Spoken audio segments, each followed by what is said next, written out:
Apa? Ayo. Apa? Kalau gitu mah ayo. Ya ayo kemana?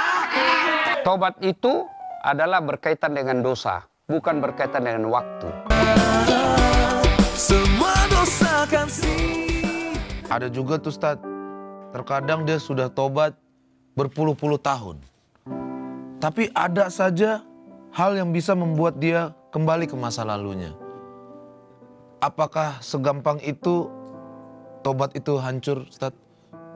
Ya, Allah itu bukan pengampun, tapi Maha Pengampun. Innallaha ghafurur rahim. Sungguhnya Allah Maha Pengampun. Jadi tobat, itulah sebabnya tadi ada doa.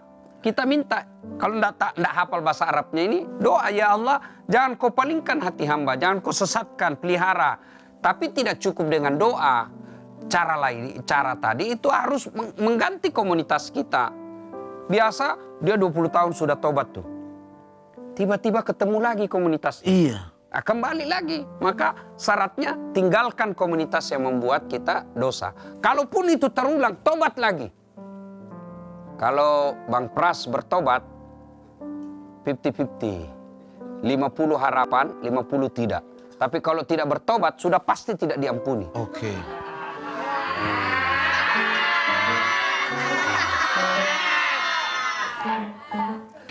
Gimana kalau seandainya kita sudah taubat, kita tidak mau ke komunitas itu, tapi teman-teman kita di komunitas tidak percaya kalau kita taubat. Ah, lu mah gaya doang. Tidak penting.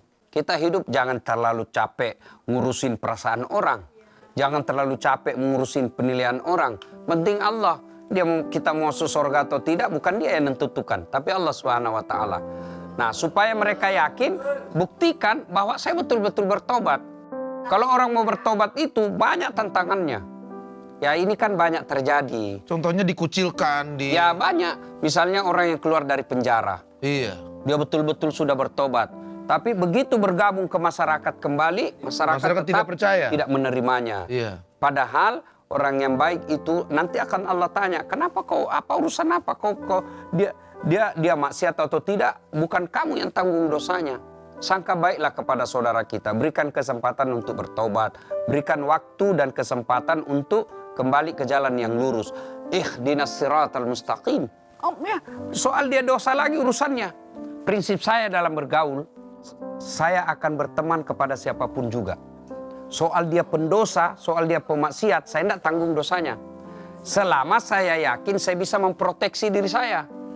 Kecuali saya tidak yakin, kalau saya berteman ini bisa hancur saya. Saya jaga jarak. Bukan saya putuskan silaturahmi, tapi saya menghindari maksiat. Saya menghindari mudarat yang lebih besar. Nah gitu. Tapi soal kalau semua kita hanya mau cari orang baik untuk berteman, lalu siapa yang mereka mendakwai? Kalau saya hanya milih-milih teman orang baik, maka kalau prinsip seperti ini, maka Islam tidak sampai ke Indonesia. Kenapa? Di Indonesia sebelum masuk Islam, Animisme. Ya. Nah, coba kalau prinsipnya waktu itu pendakwa orang ulama yang datang, di Indonesia animisme, tidak usah datang ke sana. Maka tidak sampai Islam. Jadi kita justru bergaul ke mereka bukan untuk mengikuti kebatilannya, tapi untuk amar ma'ruf nahi mungkar. Ya. Ya.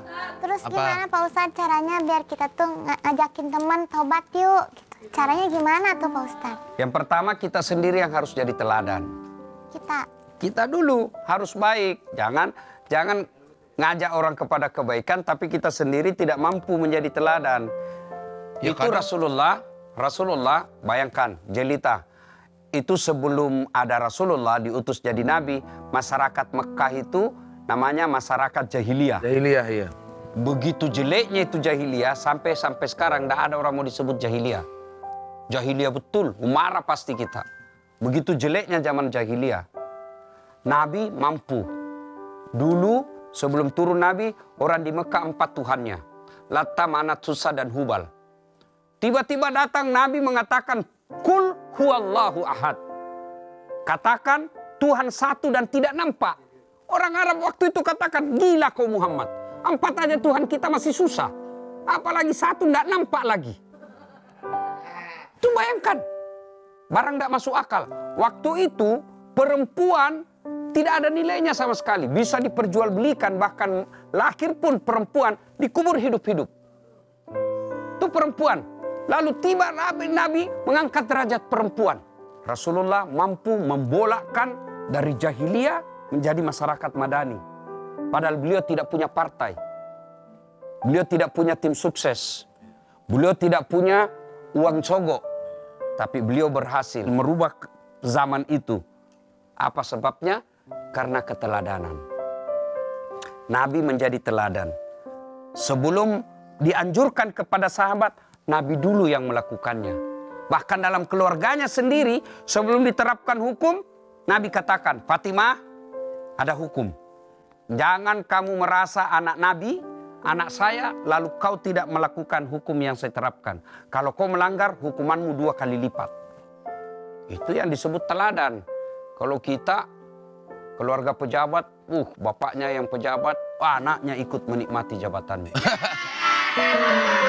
Ustaz, Apa? apa iya kita harus kena azab dulu nih baru tobat? Jangan dulu. Ada memang, itulah bedanya Rasulullah Sallallahu Alaihi Wasallam dengan Nabi yang lain. Nabi-nabi terdahulu, kalau umatnya maksiat, nabinya minta supaya diazab. Oke. Ya, maksiat umatnya, Nabi pada sebelum Rasulullah, dia minta hancurkan mereka. Tapi Nabi tidak. Ingat kisahnya Taif. Ketika Rasulullah dilempari di Taif, datangkan pasukan itu dalam Jibril. Muhammad, saya diperintah Allah, kau berdoa saja. Kau berdoa saja. Allah perintahkan, kau berdoa, saya hancurkan satu kampung ini. Kalau Bang Pras datang dihancurkan, diteror. Tiba-tiba datang tentara 1 peleton. Bagaimana Pras? Hancurkan. Pasti. Tapi Nabi tidak. Ratakan. Tapi Nabi tidak. Apa kata Nabi kepada Jibril? Ya Jibril, kalau Allah ingin mendengar doaku, saya hanya ingin berdoa, ya Allah berikan hidayah mereka. Jangan kau hancurkan mereka. Mereka begitu perlakukan saya karena dia tidak tahu apa yang saya bawa untuk mereka. Ya Allah berikan mereka hidayah. Doa Rasulullah itu terbukti. Taif sekarang tidak satu pun manusia yang tidak beriman kepada Allah dan Rasulullah Muhammad SAW. Jadi jangan minta diazab dulu. Tapi kita yang harus pandai mengambil pelajaran. Oh, ini ada teguran dari Allah. Maka kita langsung bertobat, ya. Oke. I understand. Bang Pras, Apa? ayo. Apa? Kalau gitu mah ayo. Ya ayo kemana? Ayo, kita tobat bareng.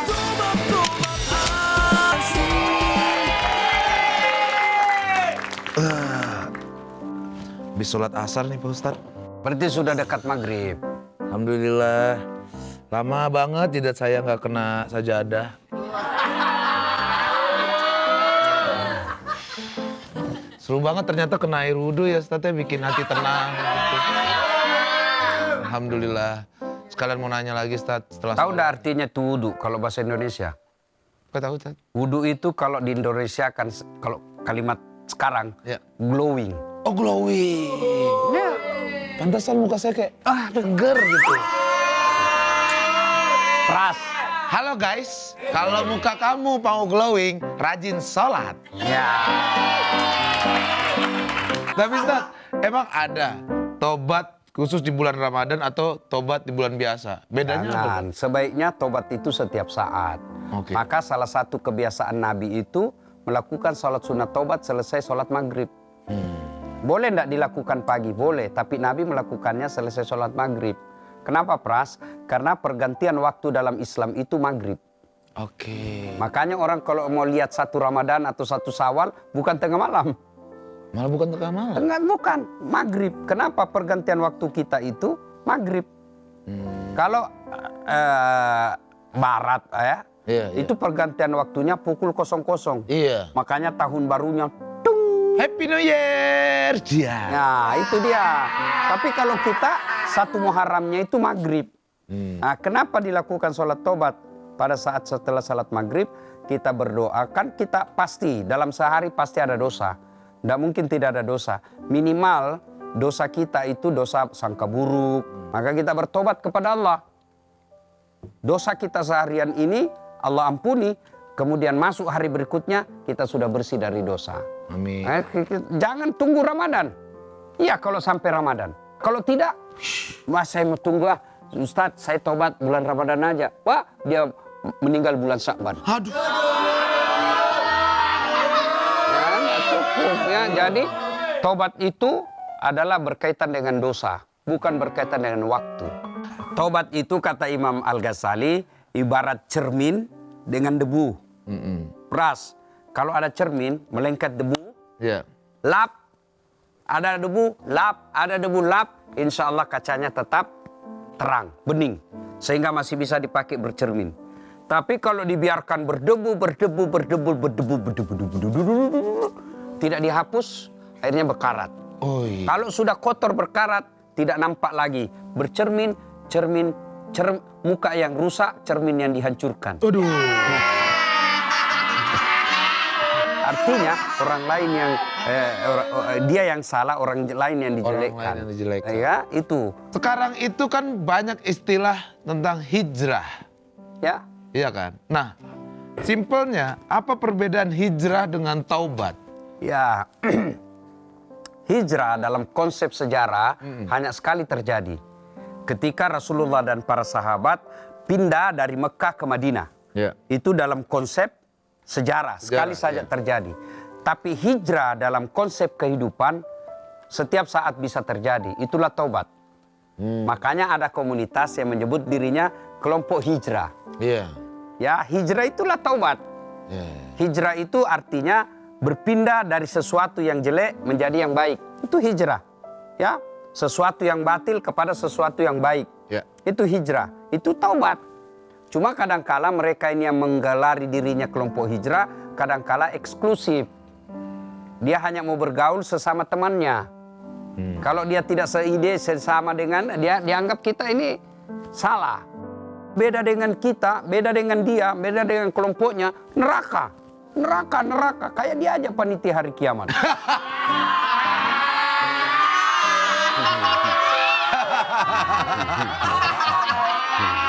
Mau nggak hijrah?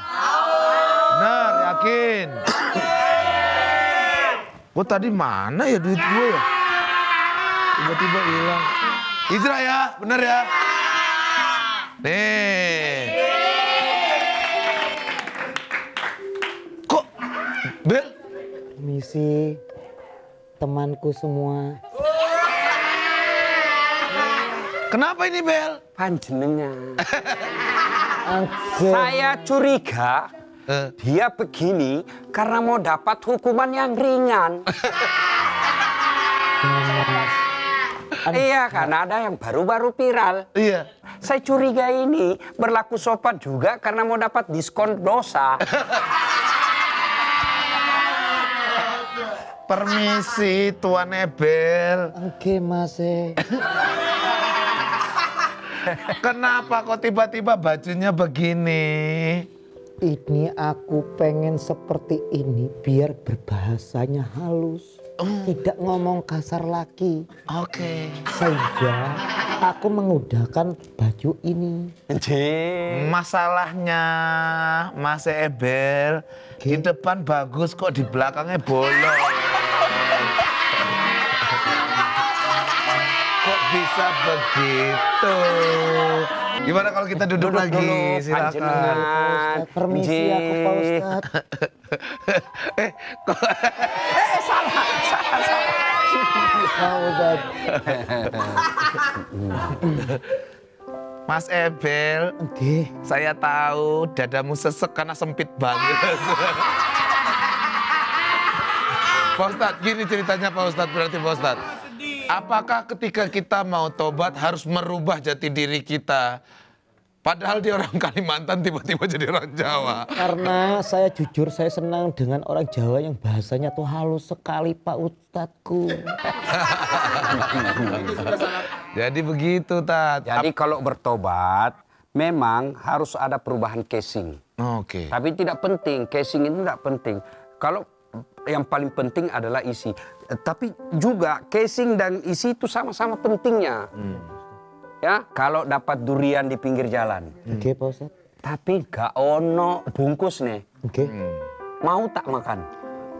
Ndak mau aku, Pak Ustadz. Nah itu berarti bungkusnya juga penting. Ya, atau dapat bungkus gak ada isinya. Walah. Mana boleh makan bungkus durian. Walah. Jadi bungkus isi sama pentingnya.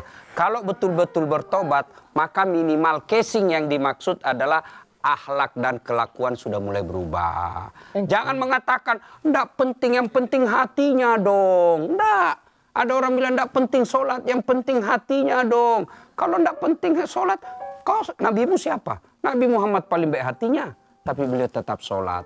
Hati penting, luar pun penting berupa akhlak. Kalau sudah bertobat, pakaiannya harus, tadinya kalau misalnya sebelum tobat kelihatan auratnya, ya kan? Setelah bertobat, ya minimal pakaian rapi. Siap, Pak Ustadz.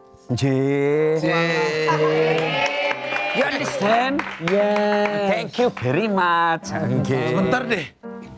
Jelita? Kenapa? Jelita? Ya, maju. Naik. Loh, Jelita? Walah.